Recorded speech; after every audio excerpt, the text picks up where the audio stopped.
Hello there. Hi, how you doing? It's Jim. Welcome back to the channel. Welcome to the channel if it's your first time here. Now, this is not a video I was necessarily planning on doing today, although it is a video I've been sort of thinking about for the last sort of week or so, because there has been a spate of these on YouTube of late. And I kind of thought, well, I've got opinions, I've got thoughts on this. I want to do my own video. And of course, it's the most overrated bands, acts, whatever on in history.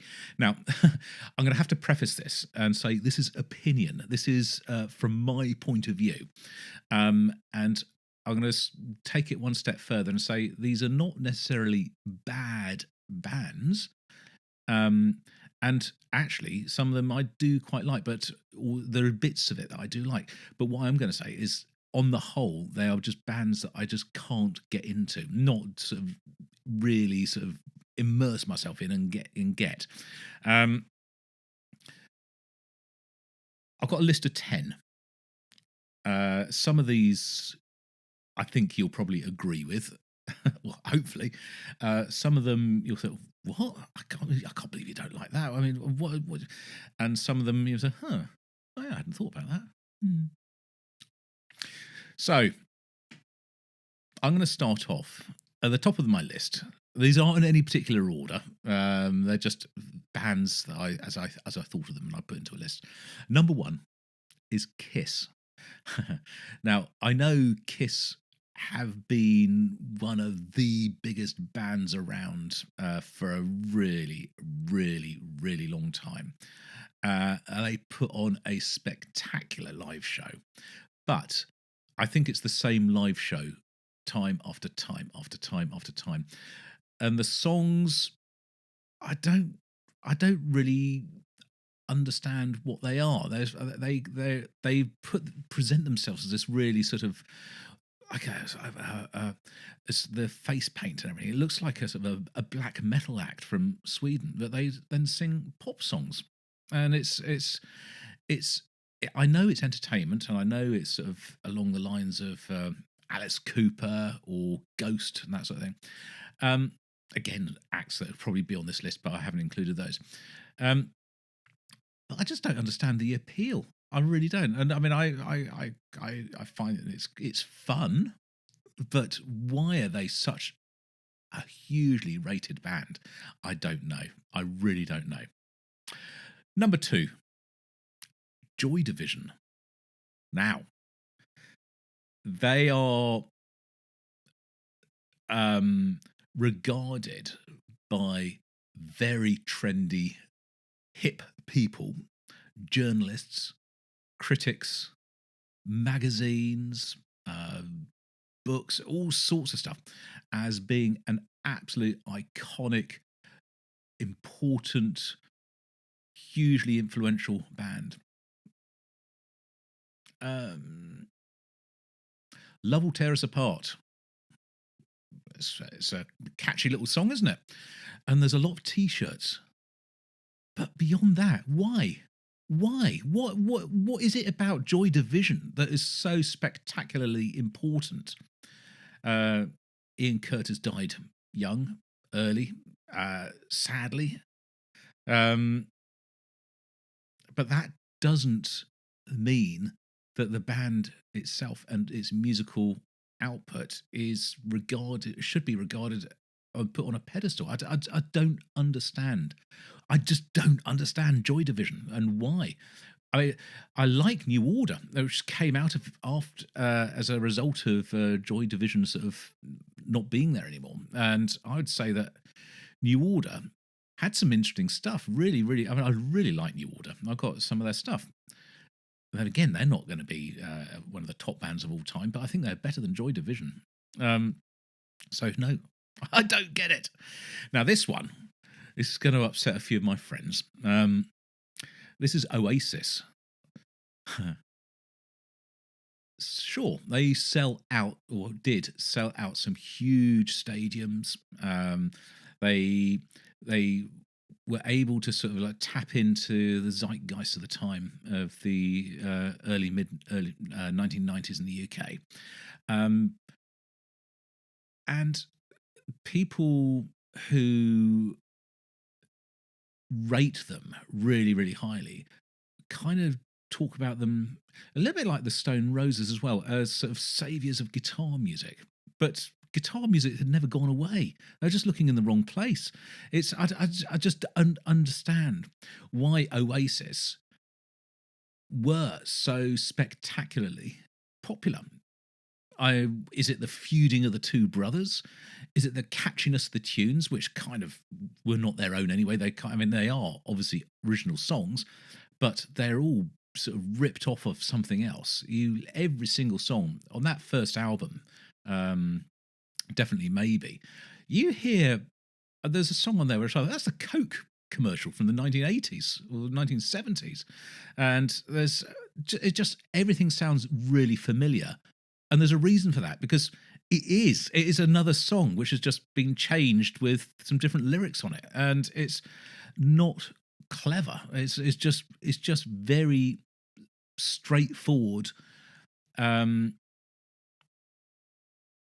easy, uncomplicated, sitting around a campfire music. So if that's all it was, with an acoustic guitar sitting around a campfire, it'd be great. But it's not. It's become this huge thing that I just don't get.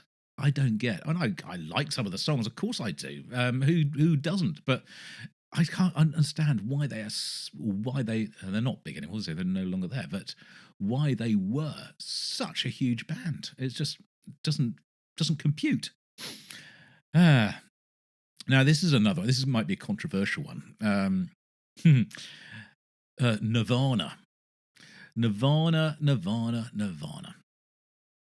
Great, some really great songs. Really great songs actually, and good fun. I've played them in a covers band. They're always good fun to play. Smells Like Teen Spirit, and it's again a band which is based. It's remembered through legacy, because obviously Kurt Cobain died at a very young age, and just at the sort of the point where they were huge anyway, but doing that has immortalized them.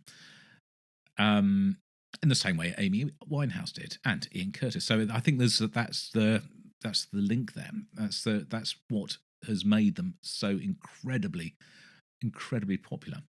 The logo with the smiley face or the squiggly face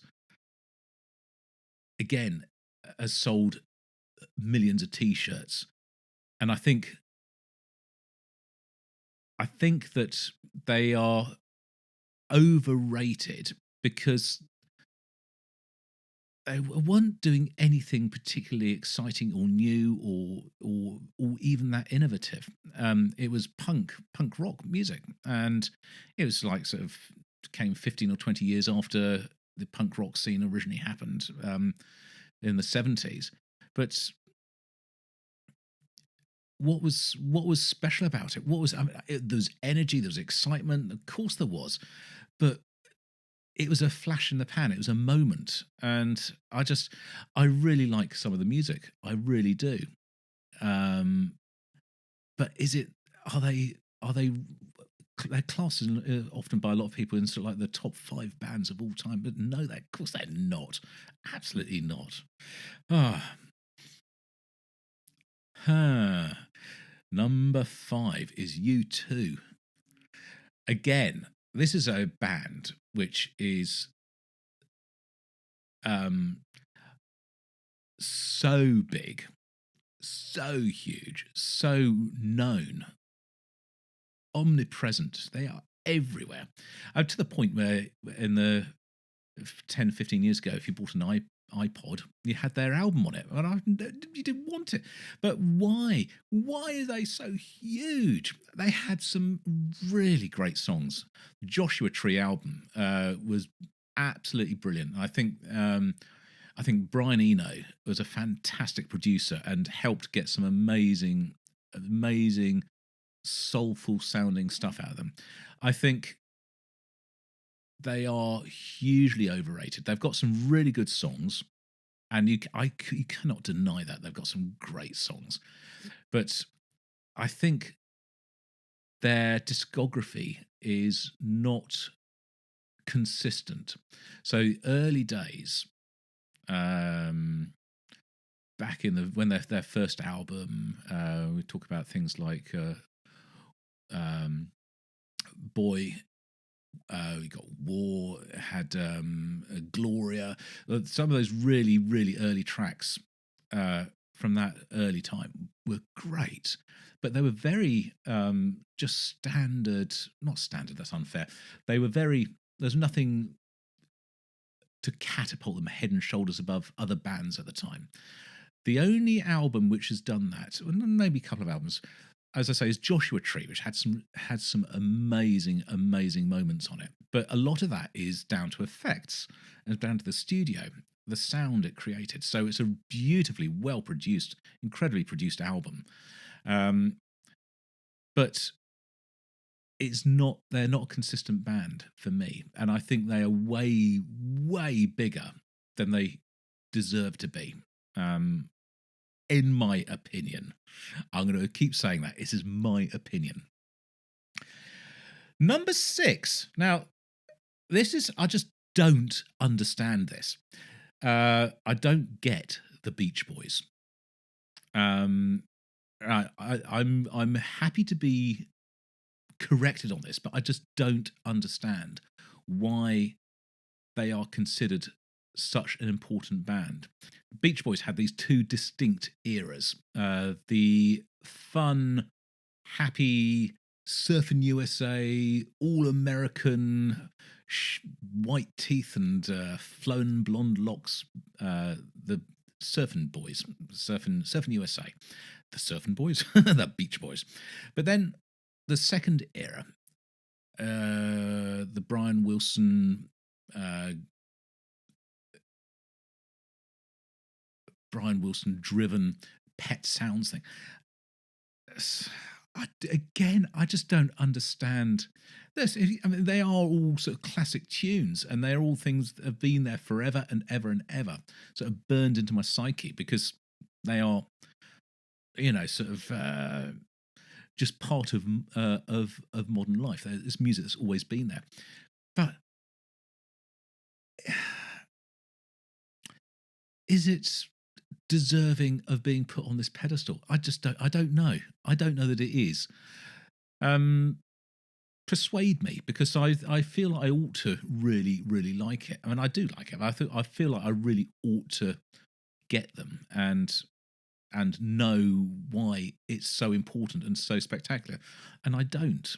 I really don't. I just it's one of those weird things, you know. This is very different. Number 7. Slipknot. Now, huge band. Absolutely huge band. I couldn't name you a single tune. I really couldn't. I've heard them played and nothing sticks. It's just noise.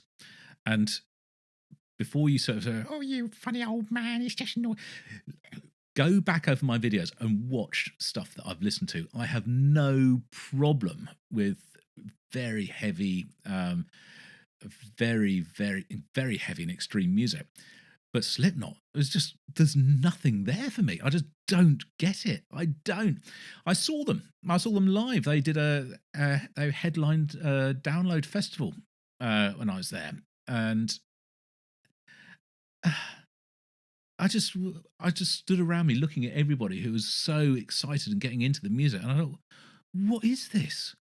What is this? I just don't get it. I really don't. It's kind of fun. You get a bunch of grown men dressed up in masks playing around on the stage. But what are they doing? Banging oil drums and having lots of explosions and smoke and fire. But beyond that, what is there? What are they singing about? What is it? What is it? I don't know. Oh, I just don't get it. I don't get it at all. Right. Last three. Number 8. Hmm. Well, this isn't anything to do with. Don't take this in the wrong way, but this is Bruce Springsteen and the E Street Band. So I really like some Bruce Springsteen stuff. I really do. But a lot of it, I just tire of it. And it kind of gets very, very samey. His voice grates. And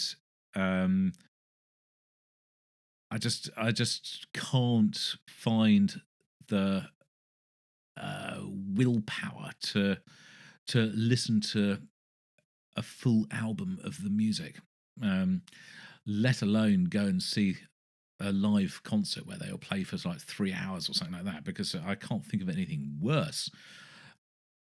I don't doubt that within the E Street Band, they are all fabulous musicians on top of their game and playing amazing stuff. I don't doubt that Bruce Springsteen himself is an incredible songwriter, a lyricist. I don't doubt that for one moment. And I've heard that on multiple occasions when I've listened to his music, and I have enjoyed and actually really sort of enjoyed digging into the sound and sort of exploring the lyrics and understanding the storytelling going on there. But it's, for me, it's a song at a time. It's not an out. It's something I couldn't listen to as a whole album. It just doesn't work for me. It really doesn't. Again, great as a guy just sitting around with a guitar around a campfire singing songs or something like that, as a singer-songwriter. But again, I think even that, it would drive me to distraction after a while. So, no. Bruce Springsteen, like the stuff, but I think for me it's overrated. It's too elevated in its position. Now this band, this artist, sorry, in fact, we've just got artists now. This artist, incredibly on a pedestal that I just do not understand at all, is Ed Sheeran. Ed Sheeran. Dear Lord. I mean, he's done something right. He's done something right because he's forged a fantastic career for himself. But what? What? I literally, my jaw is on the floor when I hear about the sales that he has managed to achieve, that the concerts that he's managed to put on as a headline act, just him on a stage with an acoustic guitar. The contacts he has, the people he writes songs for, the production credits he has, the web of his tentacles going everywhere. I mean, and he comes from where I come from, a little known part of Suffolk called Framlingham. It's a little town, tiny little town, with a few thousand people. And he was starting to get on the scene on BBC Introducing when my band was playing back in Suffolk as well. And we shared the same stage a few times. And he was an interesting singer-songwriter type guy. But that's without, again, I lost interest very, very quickly. You listen to it for a sort of 15 minutes, 15 minutes. But after that, you want to go to the bar, get a drink, go and have a chat with somebody because it's just music in the background. It's just not music that you want to sit in and listen to over and over and over again for extended periods of time. The fact that he has got such a huge fan base, strong fan base, and has got such strong sales on all his stuff is just mind-boggling. I don't understand it at all. And it's nothing to do with jealousy or anything like that at all. It's just, I don't get it. I don't think I ever will. Now, this one is my final choice. Again, could be controversial. And it's similar to Ed Sheeran in that it's a singer, songwriter, bloke with a guitar. Bob Dylan. Bob, Bob, Bob. His royal Bobness. I literally cannot understand the appeal. His voice hurts when I listen to it. It's horrible, nasally, really just not a great voice. It's a unique voice, but it's just, I don't like it. There's something about the tone which I just don't want to listen to. The more I hear it, the more I want to turn it off. The songs are probably very clever.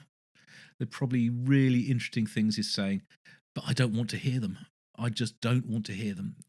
I just loathe him. And which is a shame, because back here, I've got a section about that big of Bob Dylan records, which were given to me by my uncle. And I haven't listened to them because I know that I don't like him. Now, maybe I should try and push through, much as I keep suggesting to other people to look past the sound of the vocal because you're missing out so much musically. But I don't think I'll be missing out musically because it's just, it's that harmonica as well. Standing there with the acoustic guitar, harmonica, and his nasally, horrible vocals. It just doesn't do it. Bob Dylan is absolutely held up, regarded, respected, and put forward as one of the key, most important artists of our time, to be remembered for hundreds of years. The sooner I can forget him, the better. I tells you. So there we go. That's my list of 10 overrated, for me, artists and bands. What do you think? Let me know in the comments, and I'll see you all on the next video, whenever and whatever that is. Until then, this is Jim. Over and out.